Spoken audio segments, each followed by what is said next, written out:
Our final witness on this panel, and we have another panel to follow, is the founder of and physician at the Beersheba Springs Medical Clinic, a comprehensive ambulatory clinic in Beersheba Springs, Tennessee. Trained as a pediatrician, Dr. Adams retired from full-time faculty at the University of Louisville School of Medicine, where he was chief of pediatric infectious diseases and medical director of communicable diseases at the Louisville Metro Health Department in Louisville, Kentucky. He currently serves as president of Physicians for a National Health Program. Dr. Adams, thanks very much for being with us. Thank you, Senator Sanders, Senator Paul, and members of the committee. Senator Sanders, thank you for understanding the grave health threats that more and more Americans suffer because of poverty. You do a wonderful service by giving them a voice. I dedicate this testimony to those for whom poverty is, has been, or will be a death sentence, and also to those for whom illness is a poverty sentence.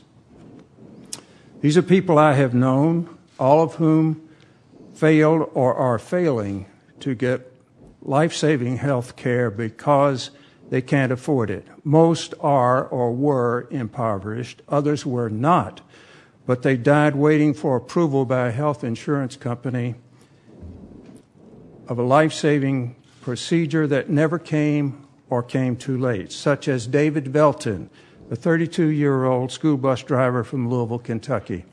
Married, 2 sons. He had liver failure. A transplant was denied by the insurance company, but due to public pressure, the company eventually relented, but it was too late. He died several months after the transplant. And Cheryl Bronner, 50, a legal secretary from Louisville with acute leukemia.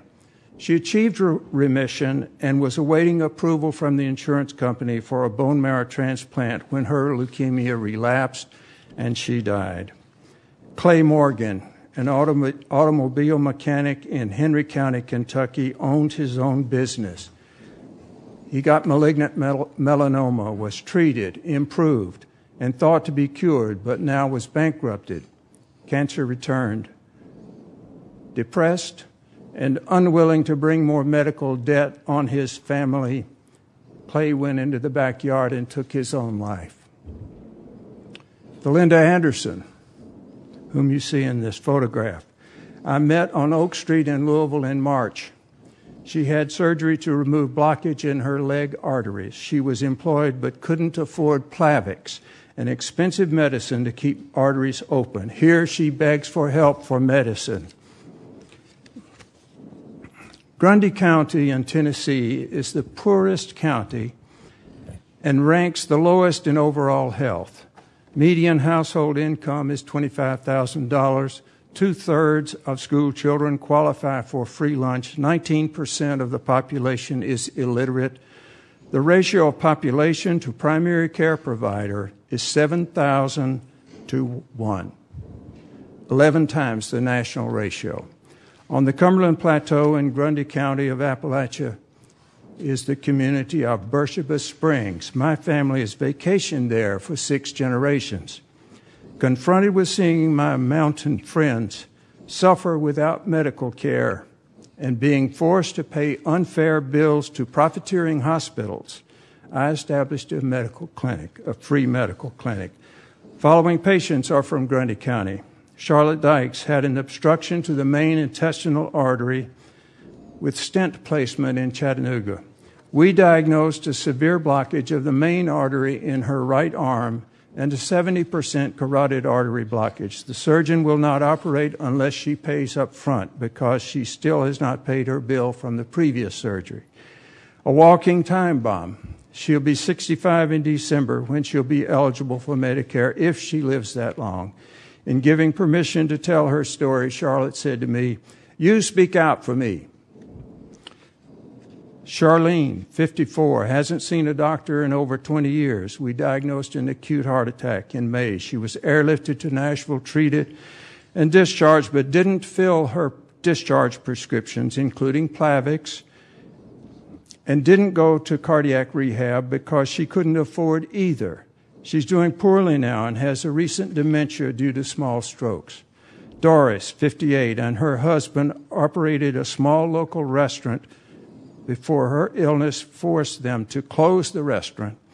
Estimated annual income, $13,000, no insurance, no medical care. She heard we offered free mammograms. We diagnosed breast cancer. Paula, 32, cervical cancer surgery 2 years ago, but no follow-up because of no insurance and no money. Billy Campbell, a 54-year-old tree farmer and carpenter, makes $12,000, has stage 3 colon cancer, no health insurance. He needs a PET scan, but the hospital won't do it because he can't pay the $1,500 fee. Disability denied 3 times. This past Friday night, there was a barbecue benefit on the mountain to raise money for Billy's PET scan. Bob has double hernias. The surgeon agreed to fix them for $500. But Bob can't afford the hospital cost of $8,000. His hernias will not be fixed. I saw a 64-year-old woman with a crooked arm and a limp. She fell in March, suffering a serious arm and leg fracture. A surgeon agreed to repair her arm in spite of no insurance, but the hospital would not allow use of the operating room because she couldn't pay. Her arm will not be fixed.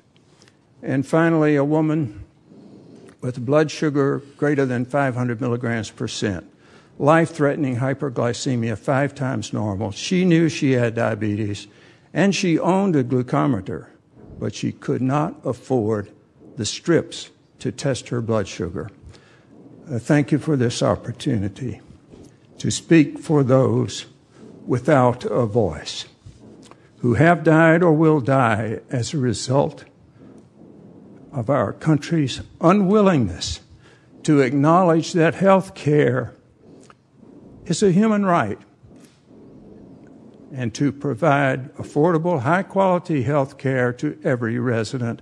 And this is just a microcosm, a drop in the ocean of all the people, and much worse in minorities. We need social justice in America, not charity.